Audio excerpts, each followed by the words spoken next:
dive deep into the world of unsolved mysteries that continue to baffle minds and ignite imaginations.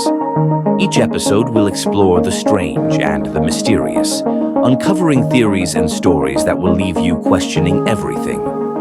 This is Unsolved Mysteries. Welcome back to S&D Shorts, Unsolved Mysteries. Episode 4. We got a real special one. It's dark out, so we thought we'd do this one at night, you know? Make it a little spooky.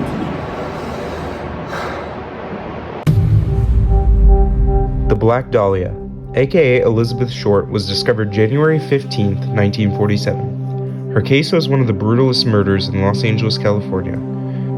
Being mutilated, which is an act of violence that entails severe damage to the body being ripped apart.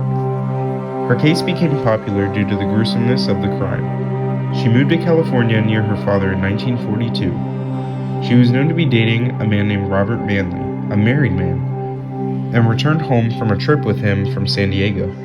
Rob stated that he dropped Short off at the hotel in Los Angeles January 9th, confirmed by staff. She was supposed to meet her sister that afternoon. She used the phone and left with her last sighting at a lounge almost half a mile away from the hotel. Okay, so she was having an affair. The guy was having an affair. She was just kind of like the other woman. So he was the married guy, but then she was the side. What you're about to see contains images that are graphic and violent. Viewer discretion is advised. On the morning of January 15th, Short's naked body was found mutilated from the waist down, with cuts on her face from her ears to mouth, on her thighs and breasts. Her top and bottom half had been separated about a foot apart, posed by the killer. This guy is sick. This is definitely the most gruesome and brutal episode we've done so far. The autopsy revealed that she had been tied up at her hands and feet with lacerations. They had also discovered that she had been cut in half after dying, and her official cause of death were blows to the head as well as bleeding out. So whoever did this really went to town on her. Let's just say it wasn't pretty. No dip, it wasn't pretty. Did you not just hear what you were describing?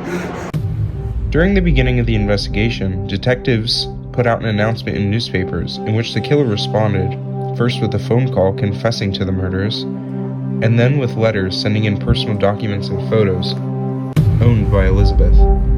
Excuse me. Take your time. As if this guy wasn't sick enough ripping her up, he then called and was like, "Hey, I did it."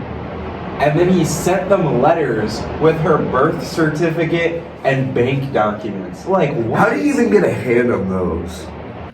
One piece of evidence recovered from the letters were fingerprints, despite the fact that the murderer tried to cleanse them with gasoline. The fingerprints, however, were compromised when in transit for testing. Now that sucks. They could have got this guy. Imagine you're just like, okay, we have the fingerprints. Now let's not. Terry, what are you doing? Whoa! Like, I'm sorry, but that's the reason this is unsolved, is because it got, what was it? What was the exact wording? What transit? The fingerprints, however, were compromised when in transit for testing. Sorry, Dahlia. Her clothes were also later found 2 miles from the original crime scene, also doused in gasoline, removing fingerprints. They were found in a dumpster. Somebody dumped your clothes. Huh. First suspect came from a pair of clothes with a suicide note tucked inside. The clothes gave no clues to who the owner was, and the note read, "To whom it may concern, I have waited for the police to capture me for the Black Dahlia killing, but have not. I am too much of a coward to turn myself in, so this is the best way out for me.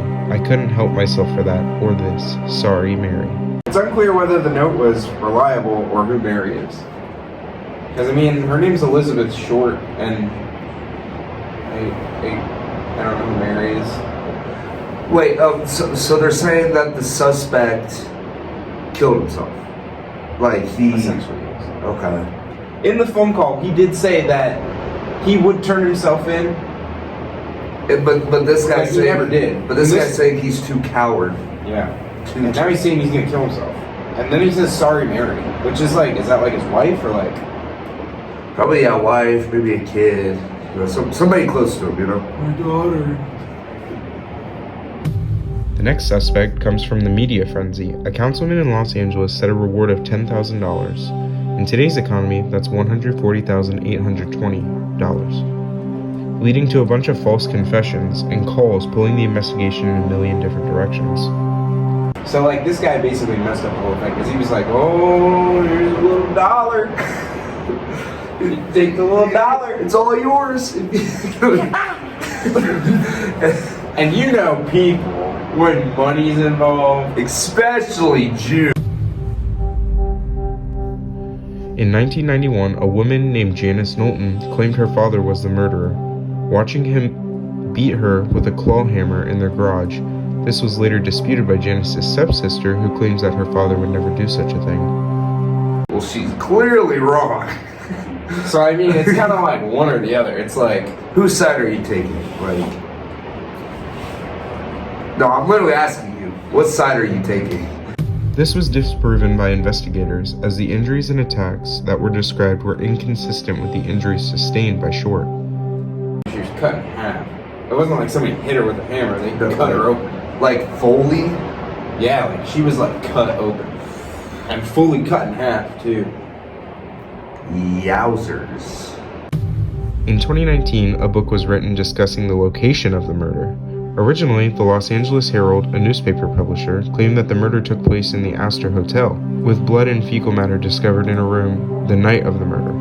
The LAPD later came out and said that the Astor Hotel had nothing to do with it, leading skeptics to believe that there was a cover-up from officials. So, you know, there's a hotel room, and they see the next morning, they're like, "What's all this blood and fecal matter?" And then the police were like, "That has nothing to do with this murder." But it had to do something with the murder. Because, like, why else? It's not proven whether it was or was not. But why else is there attached to that blood murder. and fecal matter? Wait, was it the same? Was it the same room or something? They didn't test it, so, and it wasn't like a room that she had, but Huh. Later in the year 2000, a detective named Buzz Williams, who claimed there was no cover-up, suspected a man named Leslie Dillon committed the murder due to Short knowing too much information. Overall, the Black Dahlia murder is one of the most gruesome murders. With hundreds of suspects and confessions, it's unclear whether this case will remain a mystery. closing thoughts. I mean, Again, when I pitched this mystery, is like I totally had it mixed up with something else. Like this one was definitely like, ugh. See, I like to think it's the first guy. Oh yeah, They like found this guy's clothes and then a suicide note tucked in his shoe. he was the one with the phone call. Well, they don't know if he's the same, but Well, it yeah, matches up. yeah, I can see that. Yeah.